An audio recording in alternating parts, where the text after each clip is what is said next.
Welcome, everyone. Did you know the National Stock Exchange handles literally millions of trades every single day? It's a massive financial engine. And if you've ever looked at it and felt like everyone else is just speaking a totally different language, well, you are in the exact right place. Today, we're taking a structured, super clear look at how to start investing in the National Stock Exchange, or the NSE.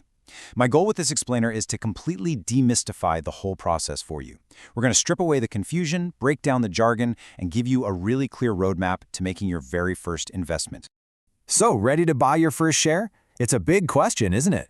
The whole idea of buying that first stock can honestly feel a bit like staring up at a massive, completely unscalable mountain. There's just so much terminology, so many moving parts, and let's be real, a fair bit of beginner's overwhelm. But what if I told you that climbing that mountain really just boils down to a handful of straightforward tasks? Today, we're going to take that giant mountain of financial jargon and turn it into a simple, highly actionable checklist that literally anyone can follow. Okay, let's dive into this. Here's our agenda. First, your investing journey begins. Second, the demat account and trading account.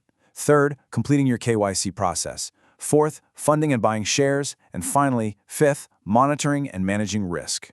All right, part one. Your investing journey begins, the NSE roadmap.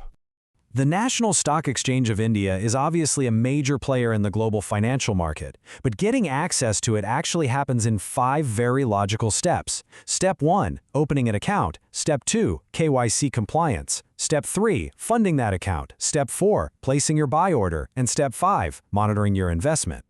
We are going to hold your hand from Step 1 all the way through to Step 5, just making absolutely sure you understand exactly what happens at every single stage of this pipeline. Moving right along to Part 2, the demat and trading account getting set up. To invest in the NSE, you can't just walk up to the exchange and hand over physical cash. You need to open specific accounts with a registered broker. And the very first thing they'll set up for you is a demat account. Now, demat sounds incredibly technical, I know, but it simply stands for dematerialized. Instead of holding physical paper certificates for your shares, which, let's face it, could easily get lost or damaged, this account holds your shares and securities safely in an electronic format. You can basically think of it as a highly secure digital lockbox for all your assets. But here's the catch. You don't just need a demat account. You actually need a demat and a trading account. While your demat account acts as the vault that holds your shares securely, your trading account is the active engine. It's the actual interface you use to actively place your buy and sell orders in the market.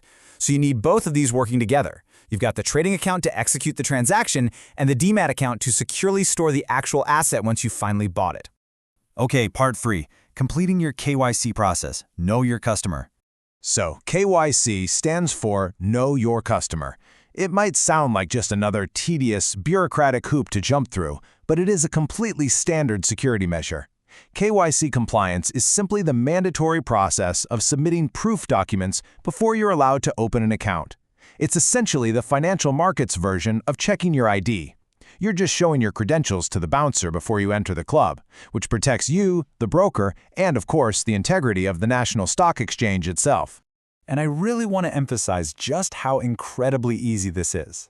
The whole KYC process involves submitting just 2 primary categories of documents, your identity proof and your address proof. That is really it. Once you have those 2 basic pieces of paperwork submitted to your chosen broker, you have officially cleared the administrative hurdles. All right, part 4, funding and buying shares, taking action. So the foundation is laid, your digital vault is built, and you've successfully shown your ID to the bouncer. Now it is time to actually invest. The logical next step is transferring funds into your trading account. Remember how we said the trading account is the active engine? Well, by moving your money in here, you are basically fueling up that engine, getting it all prepared to execute your very first purchase. And then comes the big moment.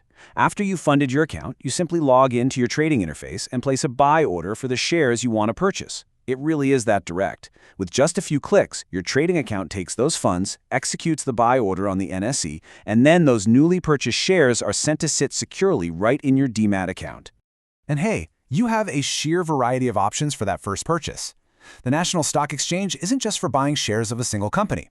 You can absolutely choose to invest in individual stocks, yes, but you can also invest through mutual funds or ETFs, which are exchange-traded funds. You basically have this massive menu of options to build a portfolio that works best for your specific personal goals. Finally, Part 5, Monitoring and Managing Risk, Post-Purchase Steps. Because the journey definitely doesn't end the second you click buy. Investing isn't some set-it-and-forget-it magic trick. It's an ongoing, highly active process. You must monitor your investments regularly. The financial market is a really dynamic environment, and by staying informed about changes, you put yourself in the position to make rational, calculated decisions rather than just guessing. Now time for a real talk moment. A very real, very strong warning. You must do your due diligence. Investing in the stock market absolutely involves risks. Your investments can go up, which is great, but they can also go down. Understanding the asset you are buying and the risks associated with it is fundamentally your responsibility as an investor. So the crucial point here is this. You do not have to navigate all those risks entirely alone. In fact, it's highly advisable to consult a financial advisor before making any major investment decisions. A professional can really help you align your personal financial goals with the exact right mix of stocks, mutual funds, and ETFs. We want you to leave this explainer feeling completely empowered by your new knowledge for sure, but deeply responsible about how you actually apply it. Well, we've covered the whole shebang today, from opening that DMAT and trading vault, to clearing KYC with just a simple ID and an address, to funding the account, exploring your asset options, and of course, understanding the risks. You now have the exact blueprint you need to start investing in the National Stock Exchange. So I'm going to leave you with this one question. Now that the giant mountain has been turned into a simple checklist, what will your first move be? Thanks so much for joining me on this explainer, and happy investing.